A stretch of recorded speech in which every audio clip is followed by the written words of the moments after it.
Okay, so before we get going, we had a couple questions that I wanted to address. The first one, Muhammad had posted this on Saturday, and I apologize, Muhammad, I never got around to seeing it, and I'm assuming you probably already turned in your stuff, but if you watch this video, hopefully it'll help you and anybody else at the same time.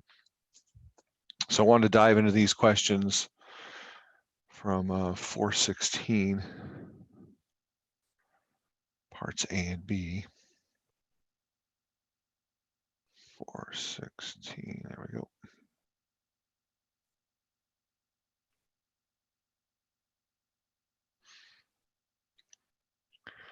Okay, so 416, we talked about these in the last week's session, and so a good thing to do would be go back and watch that video. But the hardest part about these questions is realizing that these are given conditions for a lot of these questions. So when they say a volunteer blood donor walks into a Red Cross donation center, what's the probability she will be Asian and have type O blood? That's just a strict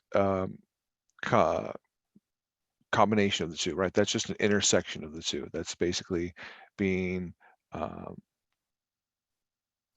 from the Asian row and then intersecting with the type O blood row, and that's where you get 1.7% for that particular question. But you'll notice the way that it's worded, she will be Asian and have type O. Well, here they say, what's the probability that a white donor will have type A? And I know that sounds the same, and that's the crappy thing about doing statistics with English, is it'd be so much easier if they would actually put in the symbols. You know, this one is really saying, what's the probability of type A blood given that they're white? Okay, so that's really what that one is asking for, because they come out and say, what's the probability that a white person, they didn't say what's the probability that a person will be white and this. They said, what's the probability that a white person will blah, blah, blah, blah, right? What's the probability that an Asian donor, blah, blah, blah. So now it's given that they're Asian. So when they make that kind of assertion, you have to infer that that's a given condition. So this one would be a given condition as well. So I think that'll answer Muhammad's questions. And then we had an email question come in. 488.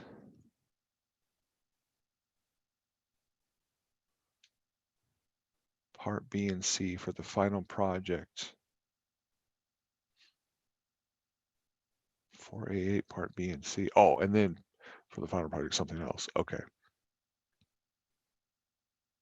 So let's look at 488. What is 488 asking? 488 is asking us to use the binomial distribution. And he wants B and C. And then they want to do the normal approximation, add a 4.5, and then compute the exact probabilities and corresponding normal approximations with continuity correction. Okay. Let me put something up here that we can all see.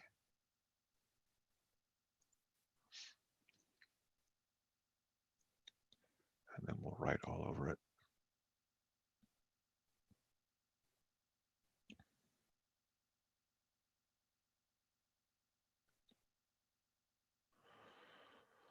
Okay, so here's the question here. Use the binomial distribution, right? Sample size of 20, pi of 0.5, right? That's their, pi is what they use for their probability of a success, right? So that's usually what the little p is when we talk about probability distributions. So there's a 50% chance of success for whatever characteristic it is you're testing for. Because remember, binomials they're usually about characteristic data, descriptive data, you know, things that you would say yes or no to, you know, like hair color, eye color, that kind of stuff. So 50% of their sample, so 50% of their population, right, has this characteristic, and they take a sample of 20, and they want to compare the accuracy of the normal approximation to the binomial, and they want you to compute the exact probabilities and corresponding normal probabilities for y is less than 5. Well, if we want to do y is less than 5 with the binomial, that's really easy.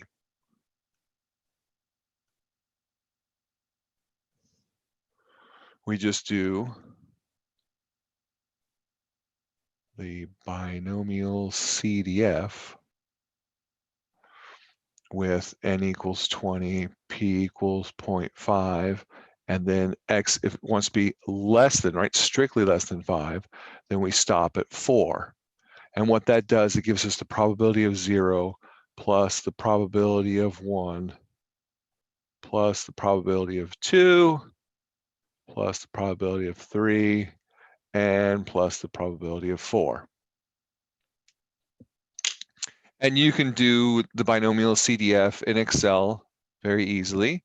You can do it in your TI graphing calculators very easily. And you can actually even do it by hand fairly easily. It's just a pain in the butt to do it, you know, 5 times because you have to do 0 through 4. But you could do it by hand if you had to, because the formula for a binomial is not that difficult at all. But if we went to Excel, right, and just opened up Excel, I'll make this bigger so everybody can see what's going on. And in here, you just do equals, start typing BIN for binomial, and then it'll come up with binomial dot distribution. If you have the old version, it'll only give you this option of binom dist, right? So if you choose binomial distribution, you'll see what it says, returns the individual term binomial distribution probability, which is what we want. So we double click on that, and it gives us the beginning of it, and then it tells us down below what we need. So number S, that's what we're counting up to, right? The binomial 0 up to something, in this case 4, comma, the next number is trials, which was 20, comma, then the probability of S is that probability of a success, which was 0.5, comma, and then cumulative, you have 2 options. True means it's a true cumulative distribution, and it's kind of hard for you guys to read it, but it returns the cumulative distribution function, which is the probability that there are at most S successes. So that's where it gives you probability of 0 up through 4. And then if you do false, it's what's called a probability mass function, and that's where it gives you just the strict probability of exactly 4, you know, because we set S to be 4. So that'd be the probability of exactly 4 out of 20 successes. But we want accumulate, right? We want the cumulative run. So we do true, and there's the answer.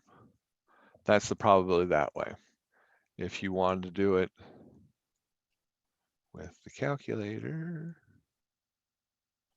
here's our calculator. All you have to do is go second vars, which gets you into the distributions menu, and you go down to the binomial distribution, which is on the second page. There it is.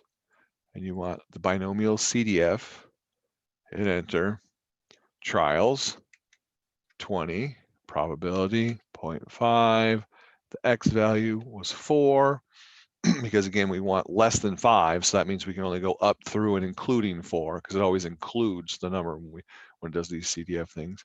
Paste, and if you didn't have the fancy one, it would just give you the binomial CDF with the parentheses, and then you need to know that this is just the order you put things in. It's always number of trials, comma, P, right, the probability, comma, your X value, or you know, the number that you're going for. There it is, same number, right? So that's how you answer that question. Then when they want the normal approximation, they say we take the normal approximation with y being less than or equal to 4.5. And why should it be, why should this help? Why should we do the normal approximation up to 4.5 instead of the normal approximation up to 5 or up to 4? Anybody remember the rule for this or what it's called?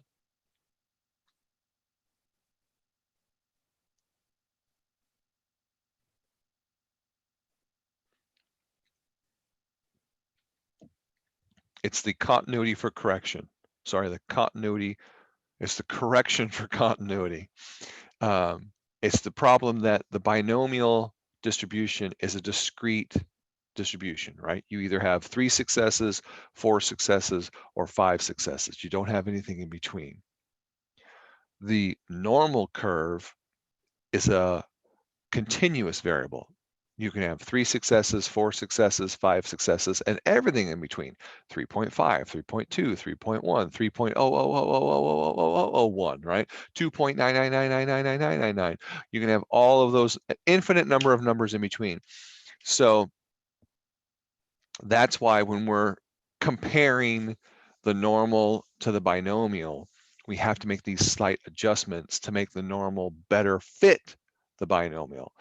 So if you did the normal CDF for 4.5, you get a pretty decent approximation. And in fact, we can go to the same thing, just a second. Vars, normal CDF.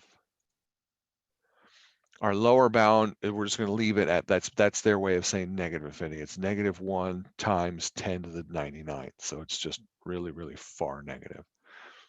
And then we're going to put the upper at 4.5. The mean was, well, we've got to take the mean, we've got to calculate the mean of our binomial, right? So what's the mean of our binomial? Anybody remember the formula for the mean of our binomial and the standard deviation?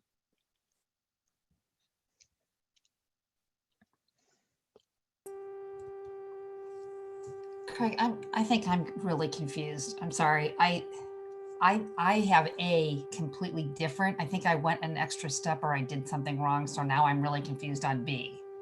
Okay. Well, so when you said you're going the binomial, I guess, sorry, I'm completely lost now. I must have done an extra step because I had 0.0037. Did I go too far on converting it? 0037. I did. I had the 0059, but Yeah. then I did a 20 times 0.5 equals 10. Then I did 20 times 0.05 times 0.05. I did a whole calculation. I'm looking at my notes, my scribbles. Well, what you were doing is you were calculating what you needed for the normal distribution. So the answer to this one is not the normal distribution. I guess that's where I'm confused. Well, this one requires 2 answers, right? It says compute the exact probability and the corresponding normal probability. Okay. So we computed the exact probability doing the binomial. If we want to approximate it, we have to come up with the mean. And the mean is n times p, right? Or 20 times 0.5, which equals 10. There's that 10 that you got. Then we also need the square, or sorry, the standard deviation. Does anybody remember the formula for the standard deviation of a binomial distribution? I do. I got notes somewhere.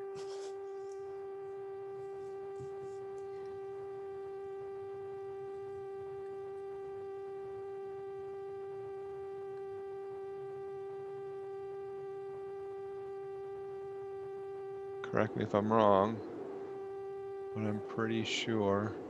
Times 0.5, which is 2.236. Isn't it the square root of n times p times q? Right? Yes. And so yes. This is 20 times a half, which is 10, times a half, which is 5. This becomes the square root of 5. which is 2 point something. 2.236. 2.236. Looks good. Okay. So for part A, to just do the normal approximation for part A, we want to just do second vars, normal CDF. Our lower was this, right? Our upper is 5 because we're going to leave it. If we want to be less than 5, then we're less than, it goes up to and including 5. I mean, less than 5 would be like 4.999 if we really want to be sticklers. But they want to show us the difference between doing 5 and then doing 4.5 in the next one. The mean, right, was 10. And the standard deviation was 2.236. Thank you. Paste that. And there we get the normal approximation, which is pretty crappy, right? I mean, the binomial was 0.0059 and this normal approximation is 0.0126, not even close. And so then for part B, it says the normal approximation can be improved slightly by taking the probability that it's less than or equal to 4.5 instead of being less than 5. And why should this help? Well, it comes back to the idea of we're correcting for continuity, right? The normal distribution is a continuous thing. The binomial is discrete, so it has all those blanks in between them. So instead of saying less than 5 is going to be 5 and below, we normally take the halfway mark and go 4.5 and then see how much better that gets. So here's stat, nope, vars, CDF. Instead of going up to 5, we're going to go to 4.5. Everything else is going to stay the same. 0.0069. This is 0.059. So not bad. It's a lot better than it was, but it's still not great, which just points out the fact that the normal curve is not a great approximation of the binomial when your numbers are small, right? 20 is a pretty small sample size. If you had a much larger sample size, then they would fit much better. So it's because the sample size is small? Yeah. That's why we're not really seeing a great deal of change. Well, it's why we're not seeing a really close match. I mean, we saw a big change between doing it at 5 and doing it at 4.5, and 4.5 definitely got closer, and 4.5 got closer because of what's called the correction for continuity, because we're taking a continuous random variable, the normal curve, and trying to use that to approximate a discrete random variable, which is the binomial. So we have to correct that. We make that little correction by shrinking it down by a half step. And that gives us a more accurate approximation. Now, let's see, why should you help compare it? And then the last one is compute the exact probabilities and corresponding normal approximations for y is between 8 and 4. Okay. So I'm going to go into Excel just so we can see what's going on, right? So here we're going to have, if we want the probability that 8 is less than y is less than 14, that's what we're going for. That really means we're looking for the probability of 9 plus the probability of 10, 11. Oops, those should be pluses.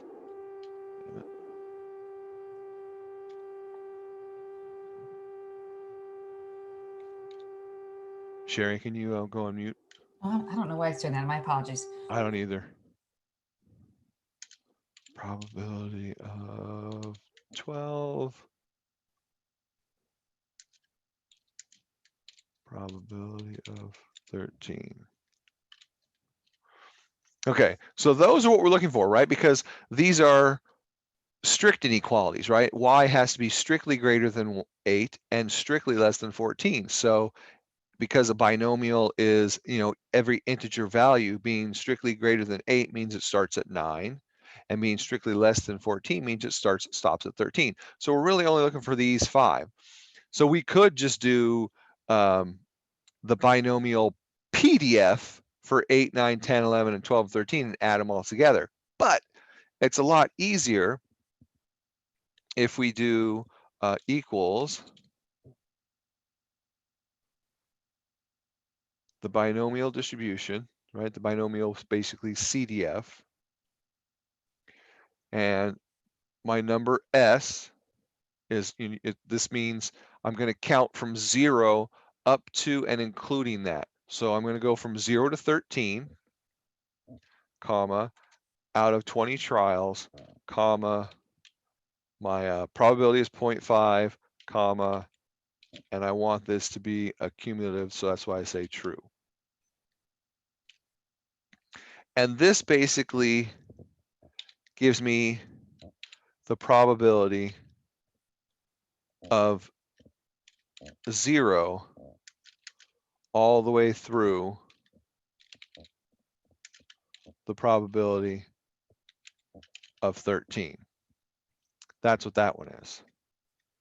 And then if we come down here and do equals binomial distribution,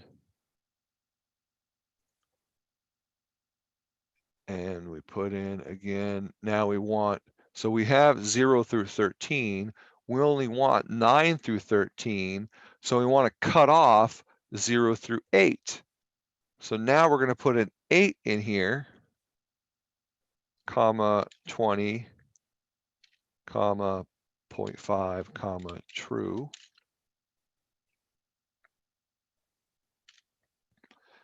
And this basically equals the probability of 0 through the probability of 8. And so if we subtract it, if we take this one and subtract this one from it, equals this one minus this one, it's going to subtract off those 0 through 8s from the 0 through 13s, and it's just going to leave behind 9 through 13. Now I saw something in there that I haven't noticed before. What about this binomial dot distribution range function? Returns an individual term. Yeah, I don't think that works. Trials, probability. Oh, maybe. Let's see. Trials. We had 20 trials. Probability is 0.5. And then number S, I think that's maybe where you start. So let's try 0, comma, and we want to go, oh wait, no, we want to go 9 through 13. So let's go 9, comma, 13. Let's see if this works. I've never tried this one before, but I just saw range. I thought, I wonder if it gives us a range of things. Look at that. Awesome. So if you have the newer version of Excel and you have that function equal binom dot distribution dot range, it returns the probability of a trial result using a binomial distribution. So they don't even word it right there. They don't word it in a way that makes sense, but basically what it does is it lets you do a range of probabilities that don't have to necessarily start at 0, right? Because the binomial distribution, the cumulative one, the CDF, always goes at 0 up to something. So whenever we wanted something that was, like 9 through 13, we had to do it in this 2-step format and then subtract them. Not anymore, kiddos. We now have this fancy little thing that does the work for us. That's cool. That's good to know. I like that. All right. And the range that you entered in, the last two in Excel, that was 9 and 13. So what you do is you just put in the first number and the last number. So we wanted the probabilities from 9 to 13. So that's why I put in 9 and 13. Perfect. Thank you. Yep. Okay, and then the last part of this homework is they want you to then compute the normal approximations for this. Well, the binomial goes from 9 to 13. The area, right? If we think of these as this as being a continuous, if y is a continuous variable, it goes from really, really close to 8, right? Because it's not equal to, it's just a little bit bigger. So, it's like 8.00001 kind of thing. So it goes from just a little bit bigger than 8 to just a smidge smaller than 14. So the continuity, the correction for continuity is going to tell us that we're going to want to do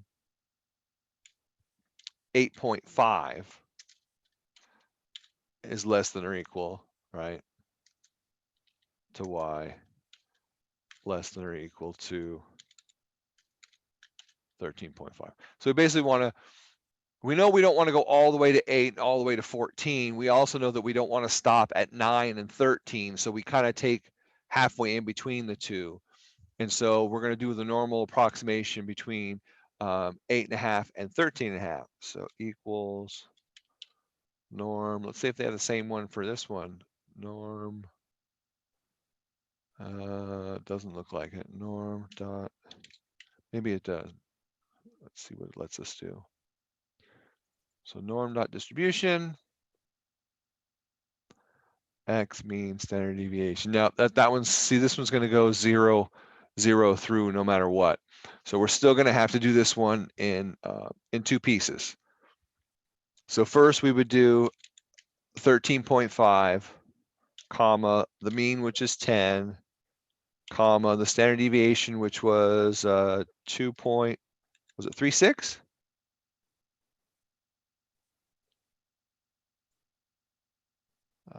2.236 looks like.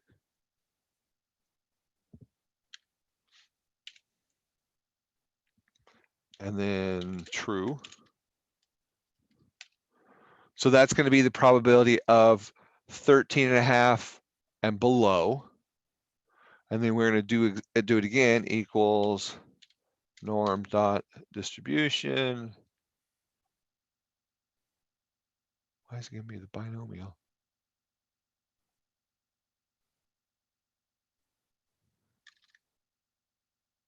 Oh, norm, I forgot my R.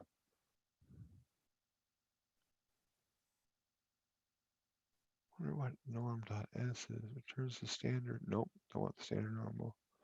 So it looks like they don't have the same one for this one. They haven't created that function yet. So normal distribution. In this case, we now want to go up to 8.5, comma, the mean of 10, comma, standard deviation 2.236, comma, true. Right, so this is going to be basically the area below 13.5. This is the area below 8.5. So if we take their difference, equals this minus this, we get a pretty gosh darn good approximation of it, right? It's much closer than it was before because we're looking at bigger, right? Still, we still have a sample size of 20, but we're looking at a bigger picture. So it gets closer with a bigger picture, but it's still not great. If our sample size was larger, these would get even better. So that's how you do all of those. And you can do the same thing, obviously, on the calculator with the normal CDF function and the binomial CDF function. The nice thing about the calculator is it does these in-between things already, right? So if we go second vars to go in the distribution, and we go to the normal PDF. Oh, sorry, I did normal PDF like an idiot. Second vars, normal CDF, thank you. And now, instead of just doing the lower bound of, basically negative infinity, if we want the area in between 8.5 and 13.5, we just put 8.5, 13.5, put in the mean of 10, put in that standard deviation of 2.236, paste, run it, and we get that answer without having to do any extra math. So different tools have different, advantages to them.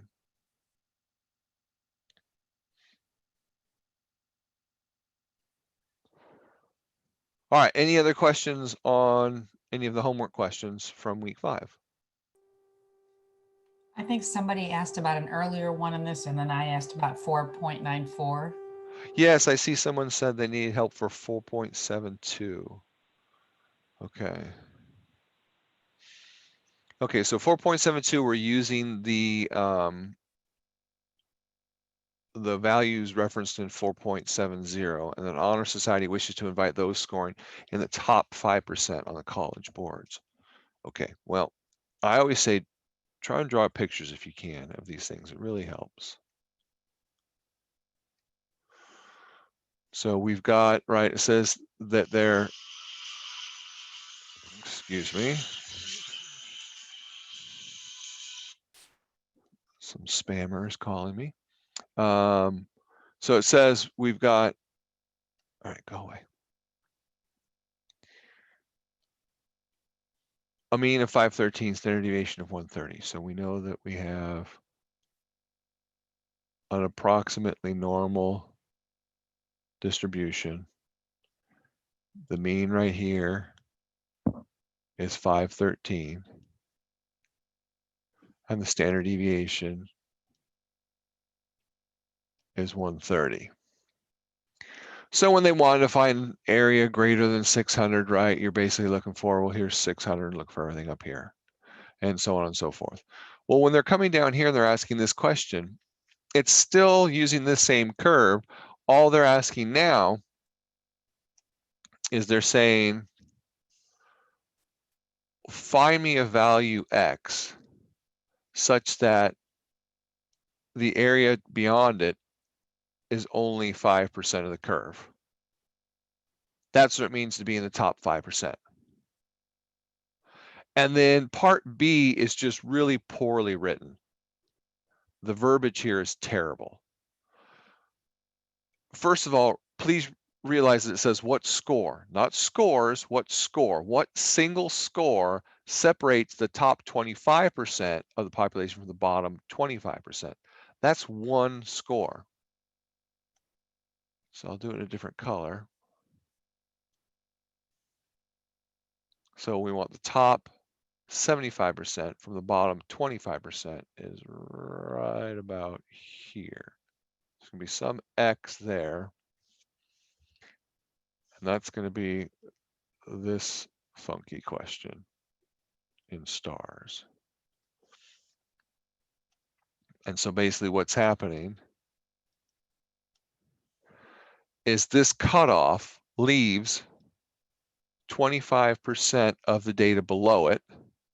Well, if 25% of the data is below it, doesn't that mean that the upper piece has the other 75%? So that's how it separates the upper 75 from the lower 25. It's just one thing. And that's called the lower quartile, right? What do we call this value? That's Q1, or lower quartile, or the first quartile. Has 3 names because it's the first 25, right? It's the lower 25, and so on and so forth. So that's what it's called. So that's what we're looking for with these 2 questions, are these 2 X's. So now we have to figure out, well, how do we find X values? I know how I can put an X value in, and the calculator or Excel will spit out the probability, i.e. the area under the curve. Now I need to do the inverse of that. I basically need to give it the area under the curve, and it needs to spit back an X value at me. Well, that's really easy.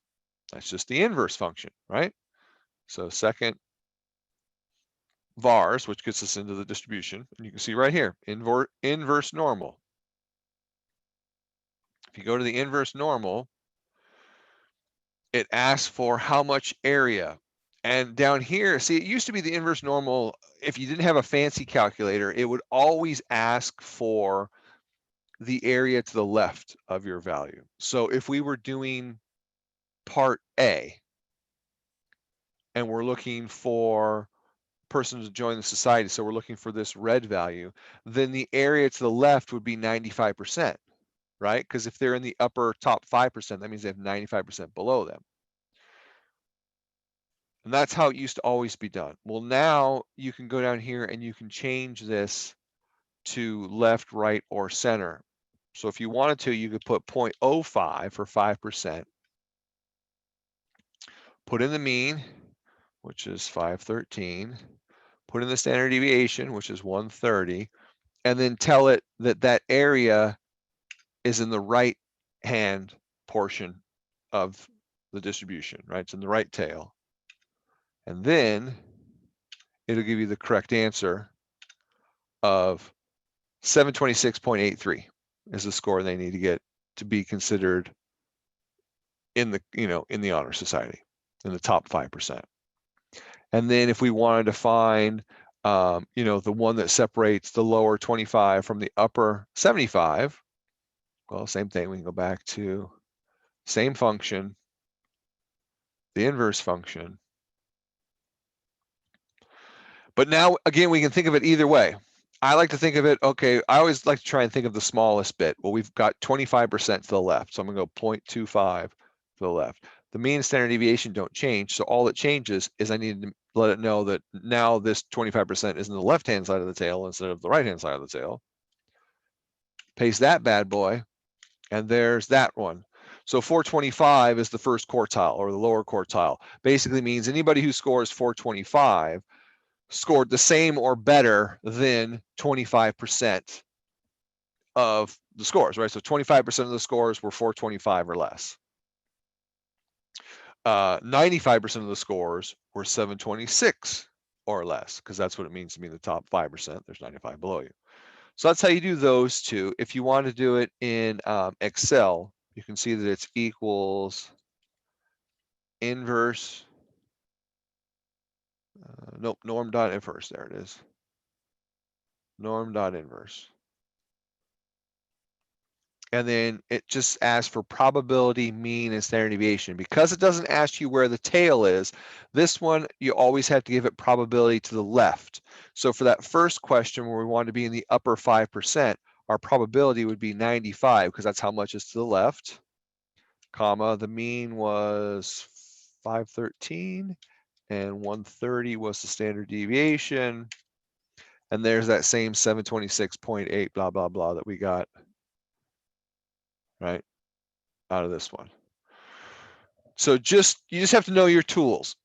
If you have the fancy calculator, it'll let you choose the tail, so you can choose whatever the percentage is. If you have the older calculator, or if you're using Excel, it's always going to default to the area to the left. And so my suggestion is always draw a quick little bell curve. Give yourself a little line and a little X and shade in what you're looking for, label what you're looking for, and then realize that you also need to know what is to the left of it. So if we were doing this one, we should have labeled the left as 95%, because that's what we really need to know for most technologies, is what's to the left of it, not what's to the right of it. Okay, so that took care of 472. Somebody wants 494 and 479. Okay, so we'll just go in order. So in 479, if you're getting this wrong, it's because you're forgetting to change your standard deviation. Remember, the central limit theorem tells us that if we're doing these probabilities on the normal curve for a single object, then we leave the mean and the standard deviation of the population as is.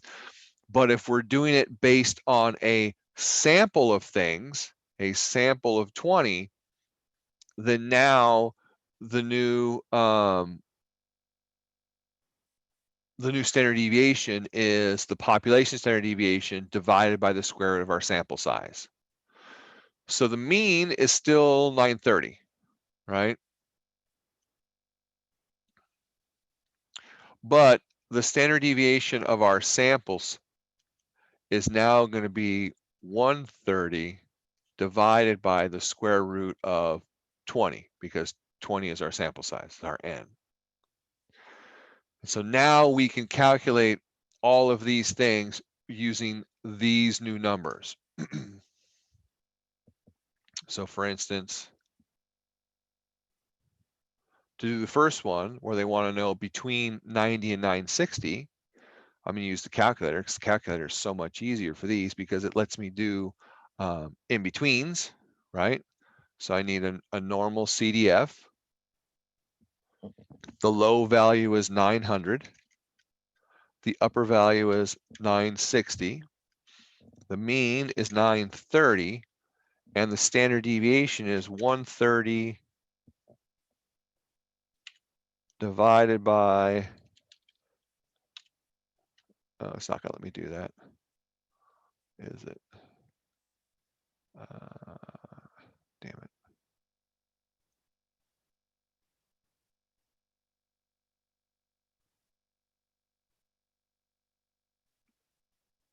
I thought I could put it in there. Let me try one other thing.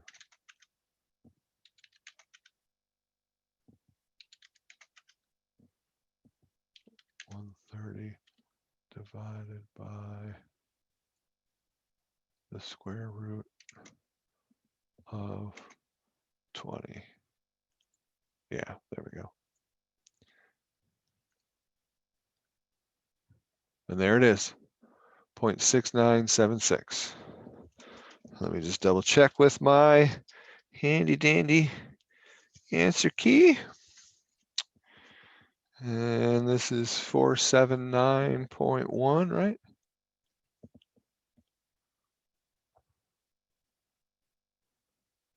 Uh, 479A, yep. And that is the correct answer. So you can do that. Or of course you could take 130 divided by the square root of 20 and get a decimal, put a decimal in there. I would just say give yourself at least 4 decimals, 6 if you can, to be good, right? And then if you want to do more than 960,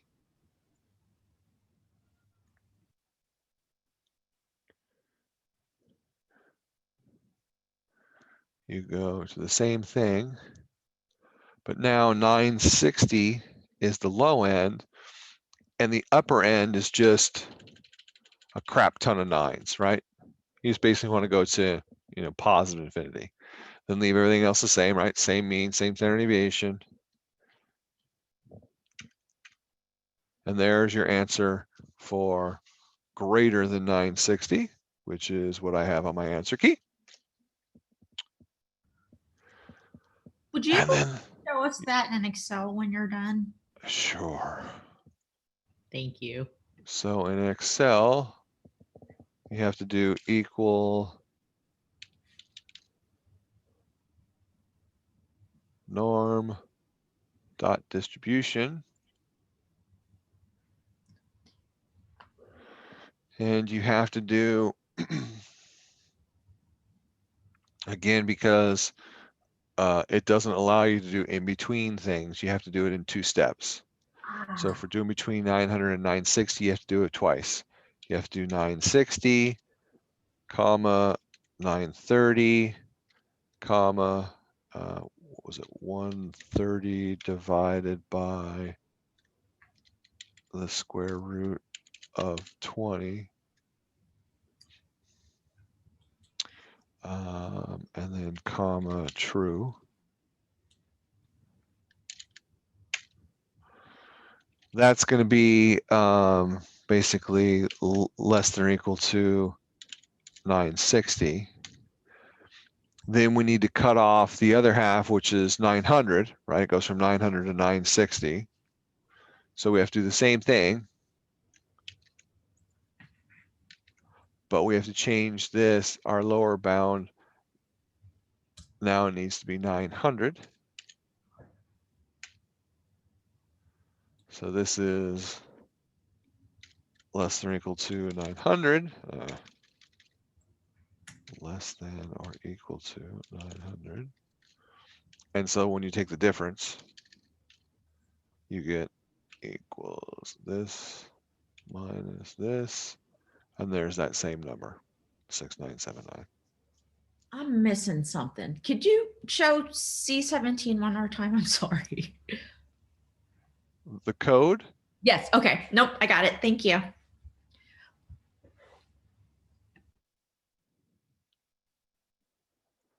all right. And then the last one, what is the 90th percentile of their mean scores? Well, that's the exact same question as this one, right? We just have a different curve. When we're trying to find a percentile, that means we're using the inverse function because we're looking for the 90th percentile. So now we're looking for the X value that has 90% of the area below it. So we could go second vars, inverse norm, right? Area to the left, because it's the 90th percentile, is 0.9. The mean was 930. Standard deviation was 130 divided by the square root of 20.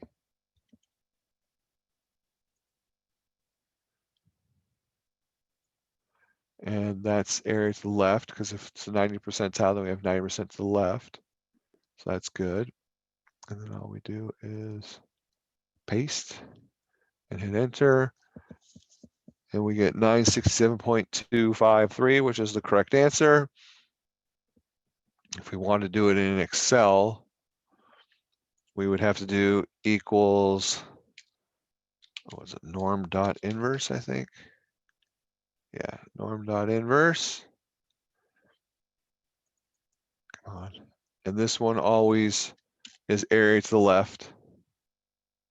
So you got to put 0.9 for area to the left, comma, the mean, which was 930, and the standard deviation was 130 divided by the square root of 20.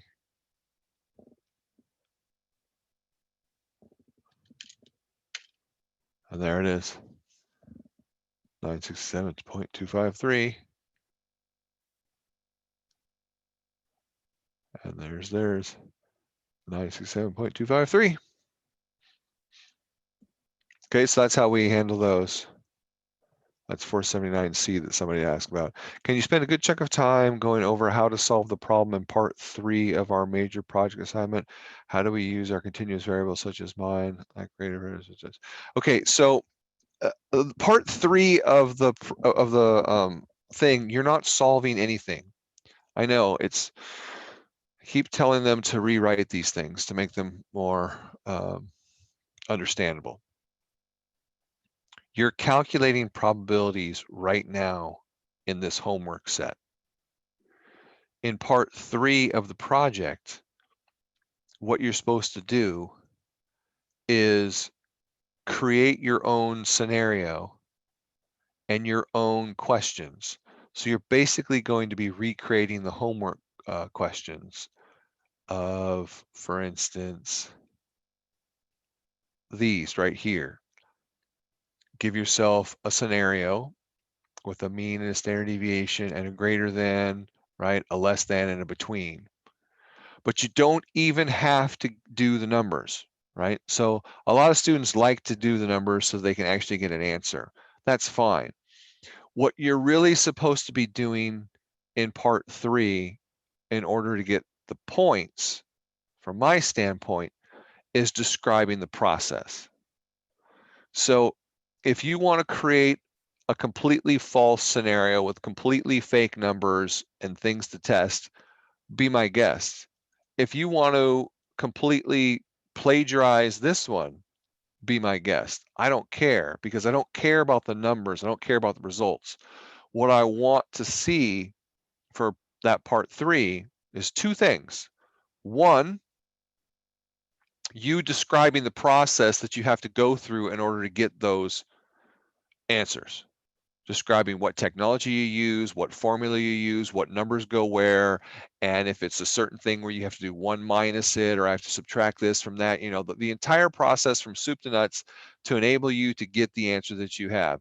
And then the second thing that it asks for is a visual representation, i.e. a drawing of a normal curve with an area, a region that is shaded in that is supposed to represent. So greater than 600 should have been basically this line, right? And shaded, because if our mean is 513, then we know greater than 600 is going to be about this, right?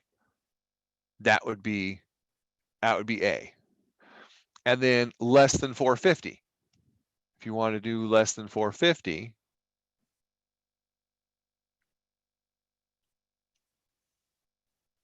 so less than 450, again, if this is 513, 450 is somewhere around here. And you would shade and go, okay, that's less than 450. And then obviously between 450 and 600, well, that's simple because we've already got all the things up there, but it's just going to be, oop, why did that not change colors? You stupid jerk, change colors. Come on, change color. There we go. It would be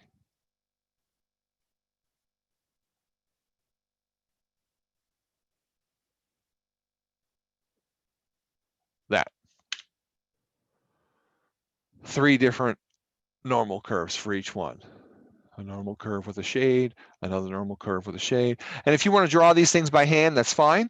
You know, get to use the drawing tool, especially if you have a stylus that you can attach to your computer, or if you have a touch screen, that's great.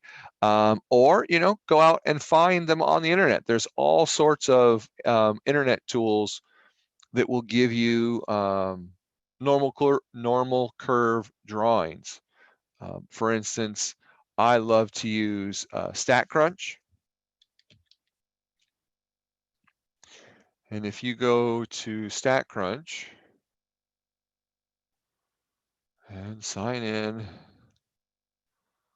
and get a sandwich and come back and then go to their calculators and then their normal calculator, right? And I said, okay, the mean is 530, standard deviation is 130 divided by the square root of 20. And I want to find the probability of being greater than or equal to 600. There's my picture, there's my shading. And so I could, you know, right click and save this image or copy this image and paste it into Word. It's that kind of thing. But there are other tools out there that do it as well, because StatCrunch you have to pay for, you know, unless you're special like me and I get it for free because I'm awesome. Okay, so that was, let me scroll back up. I'm losing, make my window bigger. All right, so that was part 3. How do we use our continuous variables such as mine? Like, so Laura, has that answered your question?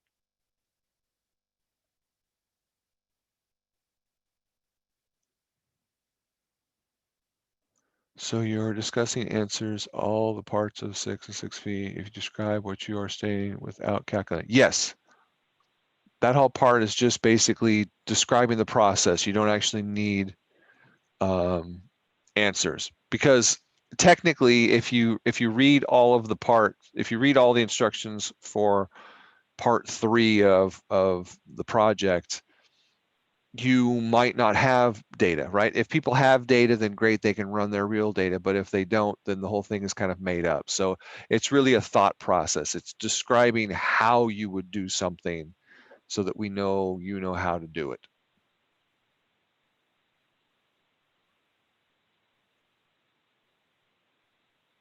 Are you good on that? Okay. 494A, sure.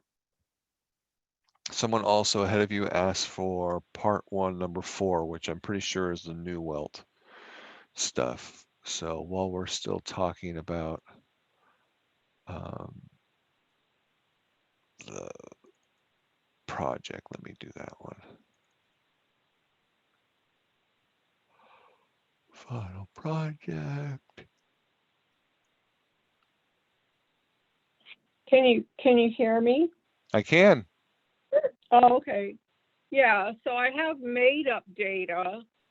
And so if you're saying I just utilize the questions and talk about how I would solve those questions, I don't have to give actual answers. No, if you want to give actual answers, that's fine. You know, when you're describing the process, you know, I put the number 425 in here because I'm trying to find something greater than 425, you know, that kind of thing. That's fine.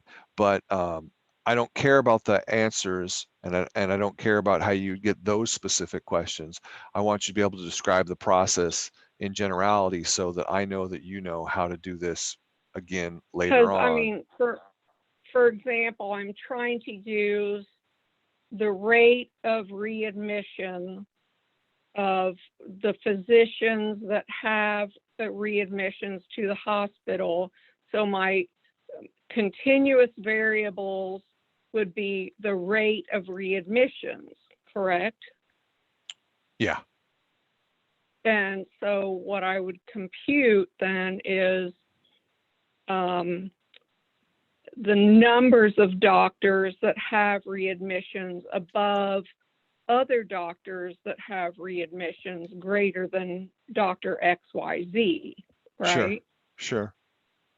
And so then I would be able to discuss who has a lower readmission rate versus a higher readmission rate. And I wouldn't actually have to give an actual number of what those rates are, would I then? Well, but does that scenario really fit with what they're asking you to do in the project? You're supposed to find a continuous random variable and then ask questions on that continuous random variable. And a person's rate of readmission, sure, that's a continuous random variable if you're thinking about 25% versus 35% versus 45%, but it's not great. I mean, you can think of better, but here, right? Provide a detailed step-by-step explanation of the solution to the chosen problems in your solution, including probability the continuous random variable is greater than a specific, you know, pertaining to your problem, so on and so forth. So it all relies on, when you're describing this, you need to define a variable that is continuous. You need to have a continuous random variable. So is this rate of readmission variable a continuous random variable? All right, because The rate, well, the thing you're the talking about rate was, of readmission would be, yes. well, a rate, And the a rate continuous of, random variable measures something. It doesn't count something, it measures something. So explain to me how right. you're going to measure their readmissions. So based on their pain, the patient's pain scale of how they're coming back to the hospital, that would be whether or not the physician is medicating them appropriately. Okay, but again, how is that measured? To me, that sounds like that's counted. You're either counting whether or not a patient comes back. I don't hear any measuring. Okay, can you help me with that then? Well, you need to find If, something that is measured. We've been talking about this since the very first week. Continuous variables yeah, are measured, not counted. So you correct, wouldn't want to right. say the number of patients that are coming back. You would want to measure their level of pain. You would want to measure, right, how much pain medication is given out. You could measure the length of time until the patient comes back, right? These are all things that can be measured. But if you're just talking about a doctor's rate of return of patients, that's literally just counting how many of their patients come back. And counting is a discrete random variable and does not fit this Right. scenario. It has to be Okay. measured. Okay. Okay. All right. All right. So I need And to it doesn't, rework and again, how I don't get caught use up the in it data. having, yeah, and don't get caught up in it having to be, you know, your set of data. Don't get caught up in it being real data. Don't get caught up in it being, don't even get caught up in the fact that it has to be something that anybody would care about or make sense.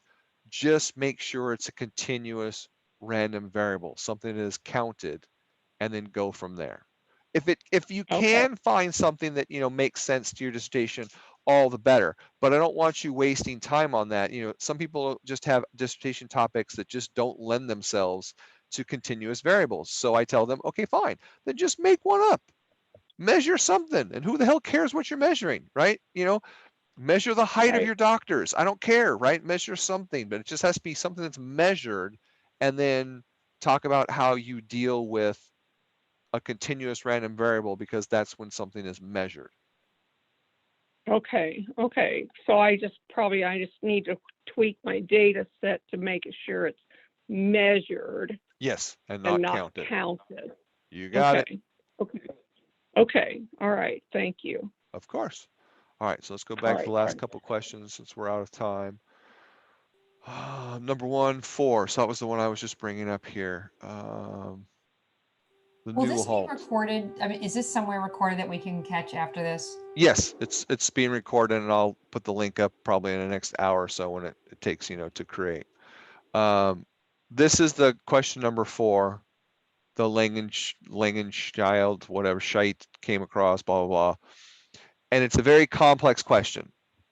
So this is my hint to you guys. This is what you need to do first.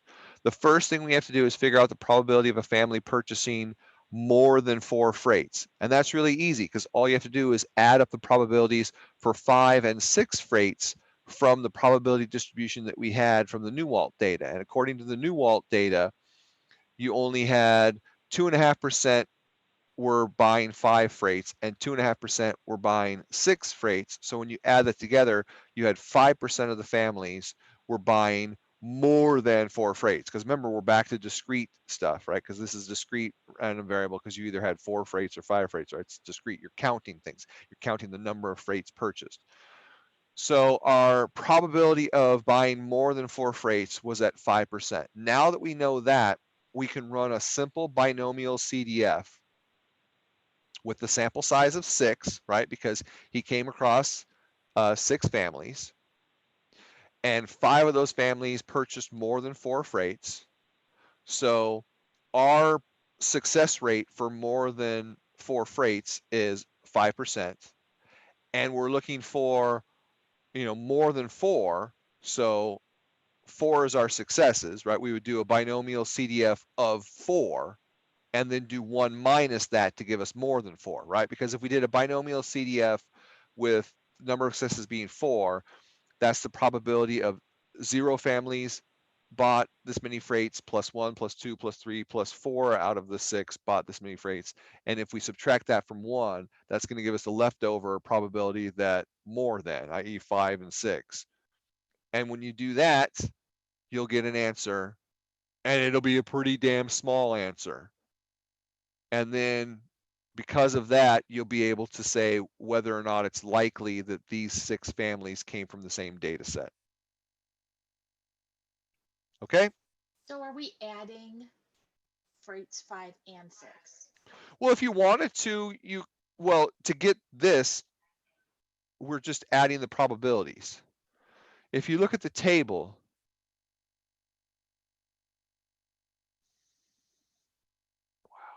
hold on, data part 1.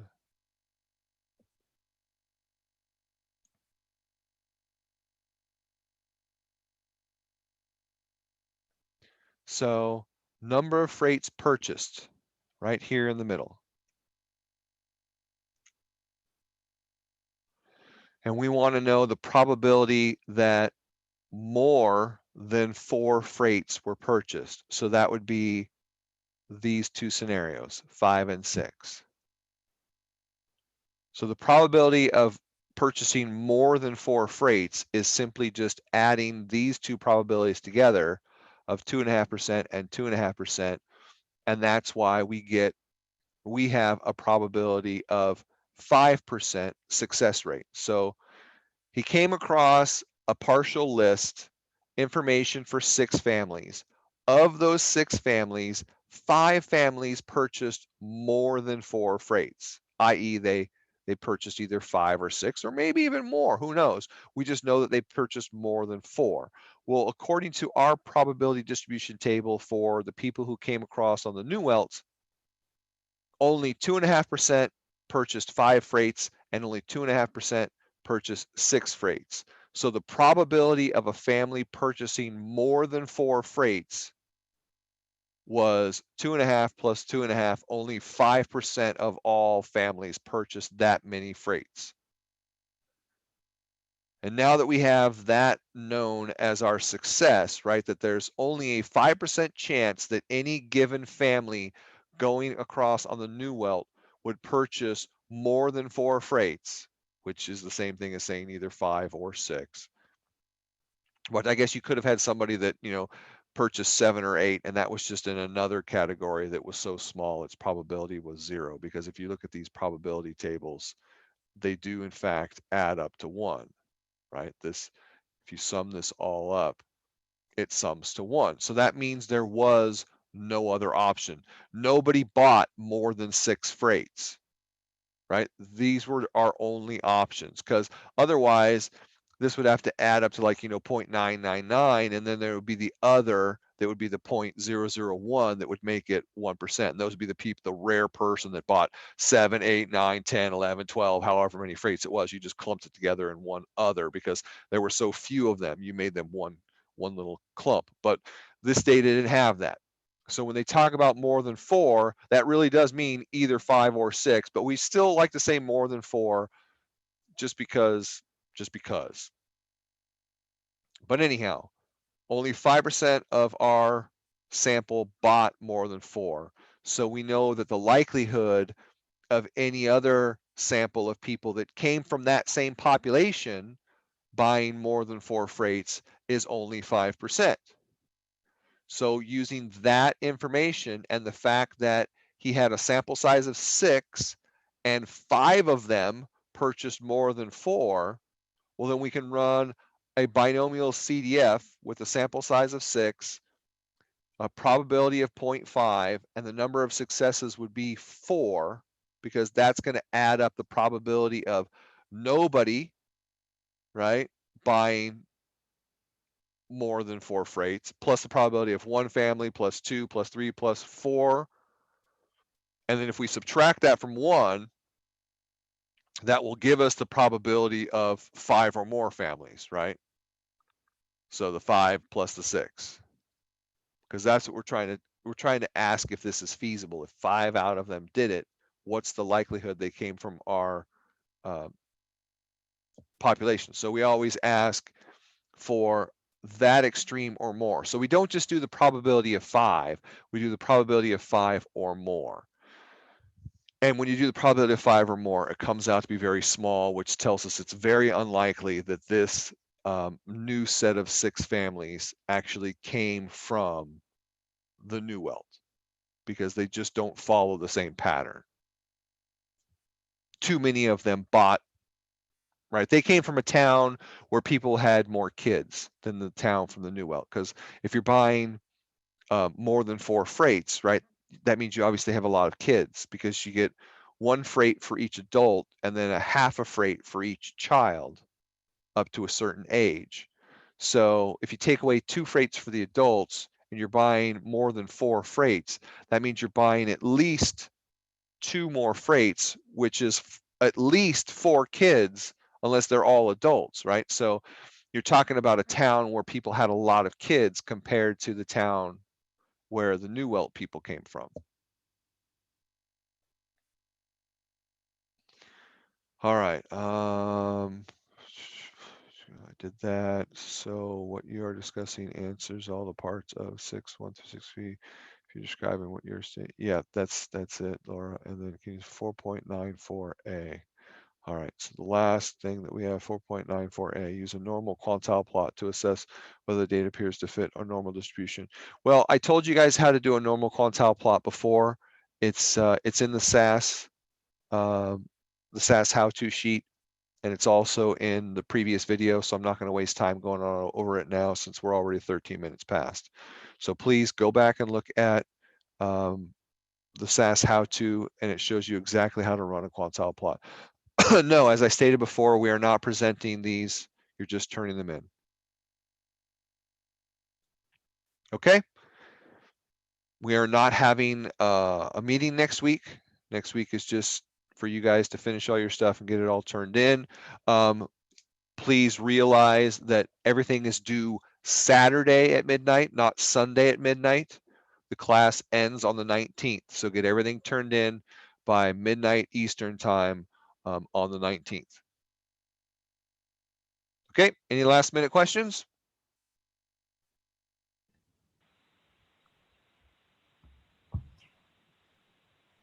No, sir. Thank you. All right, thank you. Good Okay, luck. Thank Post you. those questions All if you right. got them. Will you be available by email this week? So if we have last minute questions, I'm always available by email. okay, thank you. Yep,